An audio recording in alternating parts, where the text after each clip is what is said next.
السلام علیکم۔ قدم بقدم قرآن میں آپ کا استقبال ہے۔ سورہ بقرہ کی 25ویں آیت ملاحظہ فرمائیں۔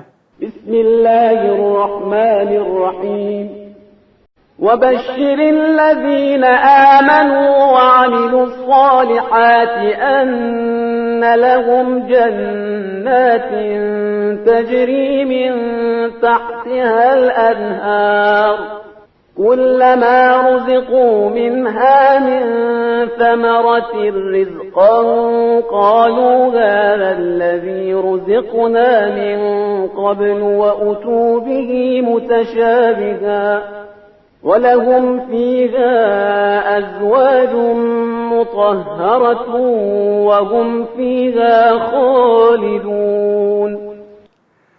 اے پیغمبر، آپ ایمان اور عمل صالح والوں کو بشارت خوشخبری دے دیں۔ ان کے لیے ایسے باغات ہیں جن کے نیچے نہریں جاری ہیں۔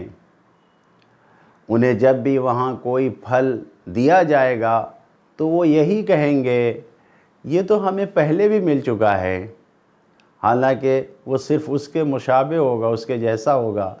ان کے لیے وہاں پاکیزہ بیویاں ہوں گی اور ہمیشہ انہیں وہیں رہنا بھی ہے۔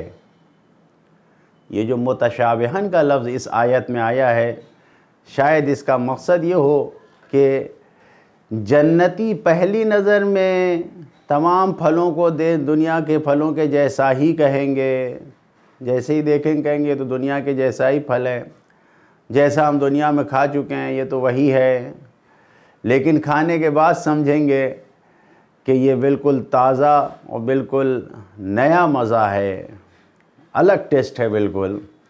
اور شاید اس سے مراد یہ بھی ہو سکتا ہے کہ تمام پھل سب ایک ہی طرح کے ہوں گے، اچھے، خوبصورت، خوشبودار، بہترین ذائقے والے، دنیا کے پھلوں کی طرح ہوں گے، یعنی دیکھنے میں سب ایک جیسے ہوں گے، لیکن دنیا میں جیسے نمبر 1، نمبر 2، نمبر 3 کوالٹی ہوتی ہے ویسا نہیں ہوگا، سب اعلیٰ درجے کا بہترین پھل ہوگا۔ قرآن مجید زیادہ تر ایمان اور عمل صالح کو ایک ساتھ ذکر کرتا ہے۔ یہاں پر ایمان کی گفتگو ہوتی ہے، وہیں عمل صالح کی گفتگو ہوتی ہے، نیک اعمال کو ذکر کیا ہے، لیکن ایمان پہلے ہے اور عمل صالح بعد میں آیا ہے۔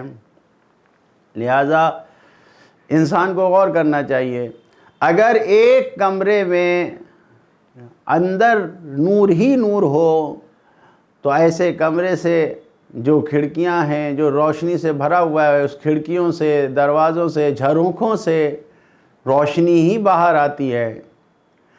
ایمان انسان کا باطن، انسان کے اندر کو نورانی بنا دیتا ہے، انسان کا دل اور قلب منور کر دیتا ہے، اور جب قلب منور ہو جاتا ہے تو جس کی وجہ سے اس کا ہر کام نورانی ہوتا ہے، نور کے ساتھ ہوتا ہے۔ لہٰذا ایمان کی برکتیں، نیک اعمال کی برکتیں سب انسان کے ساتھ ہوتی ہیں، بہت زیادہ ہو جاتے ہیں نیک اعمال جب انسان ایمان کے ساتھ اور ایمان کی روشنی کے ساتھ ان اعمال کو انجام دیتا ہے۔ قرآن مجید کی آیتوں میں بیان کیا گیا ہے کہ تقریباً 15 قسم کی برکتیں قرآن مجید میں بیان ہوئی ہیں۔ صاحبان جستجو جو تلاش کریں گے ان کو یہ فہرست میں مل جائے گی، اگر آیتوں کی فہرست میں دیکھیں یہ برکتیں کیسے بیان ہوئی ہیں۔ ان آیتوں میں یہ جو آیت آپ کے سامنے پیش کی گئی، اس آیت میں پاک و پاکیزہ بیویوں کا بھی تذکرہ کیا گیا ہے کہ جنت میں 2 طرح کی بیویاں ملیں گی۔ ایک وہ ہوں گی جنہیں ہم حور العین کہتے ہیں، حوریں جو بالکل باقرہ، تازہ، لولو کی طرح نورانی، ایک بہت ہی عمدہ قسم کی حوریں ہوں گی۔ اور قرآن مجید کی آیتوں میں جس طریقے سے بیان کیا گیا ہے اسی طریقے سے انسان پائے گا۔ ظاہر ہے کہ انسان اپنی اس مادی عقل سے کیا سمجھ سکتا ہے، پانے کے بعد انسان کو محسوس ہوگا کیا۔ اور دوسرے خود دنیا کی جو مومنہ بیویاں ہیں جو نہایت ہی خوبصورت، حسین و جمیل ہو کر شوہروں کے ساتھ ہوں گی۔ فرزند رسول حضرت امام جعفر صادق علیہ السلام سے جس وقت سوال کیا گیا ازواج مطہرہ کے بارے میں تو آپ نے فرمایا جنت کی بیویاں پاک و پاکیزہ ہوں گی، یعنی وہ مہینے کی عادت سے پاک ہوں گی، وہ حدث سے پاک ہوں گی، بالکل پاک و پاکیزہ ہوں گی، کسی بھی قسم کی خرابیوں میں گرفتار نہیں ہوں گی۔ اس آیہ مبارکہ کے جو پیغامات ہیں اس کے اوپر ہمیں غور کرنا چاہیے۔ تربیتی اصول سے ڈرانا اور خوش کرنا دونوں لازمی ہے۔ اس آیت میں خوشخبری بھی ہے اور اس سے پہلے کی آیت میں ڈرایا بھی گیا ہے، البتہ دونوں تربیت کے لیے لازم و ضروری ہیں۔ دوسرا پیغام کہ دل سے ایمان لانے کا لازمہ یہ ہے کہ انسان نیک اعمال انجام دیتا ہے، آمنوا وعملوا الصالحات۔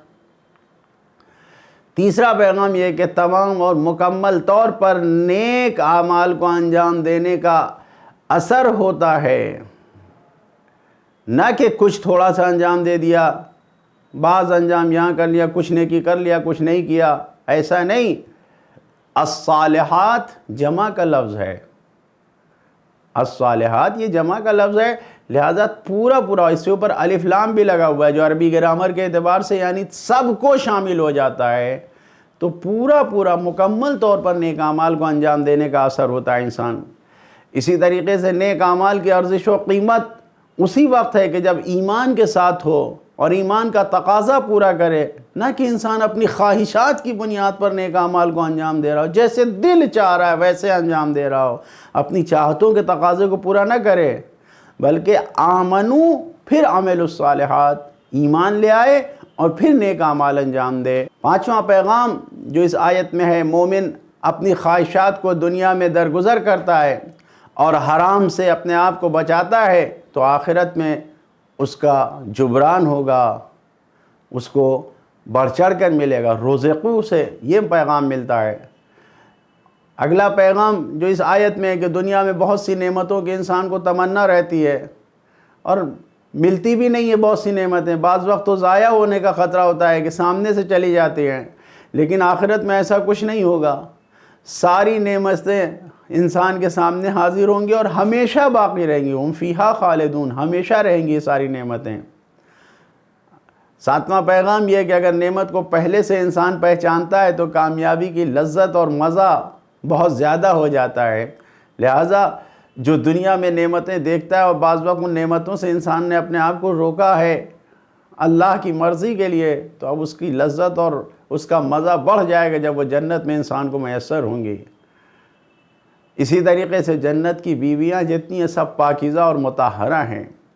عملی پیغام جو ہمارے لیے ضروری ہے کہ وہ انسان جو صرف اللہ کے لیے زندگی گزارتا ہے، یعنی جو اللہ نے حلال اور جائز قرار دیا ہے اس پر عمل کرے اور جس چیز سے منع کیا ہے اس سے اپنے آپ کو، ناجائز اور حرام سے اپنے آپ کو بچا لے جائے، تو یہ ساری نعمتیں اسی دنیا میں انسان اپنے لیے حاصل کر سکتا ہے۔ یعنی دوسرے لفظوں میں یوں کہوں کہ حلال و حرام کی پابندی کر کے انسان اسی دنیا کو اپنے لیے جنت بنا سکتا ہے۔ خدا کی بارگاہ میں دعا گوئیں، خدایا اس دنیا کو ہمارے لیے اپنی مرضی کے مطابق قرار دے۔ والسلام علیکم ورحمۃ اللہ وبرکاتہ۔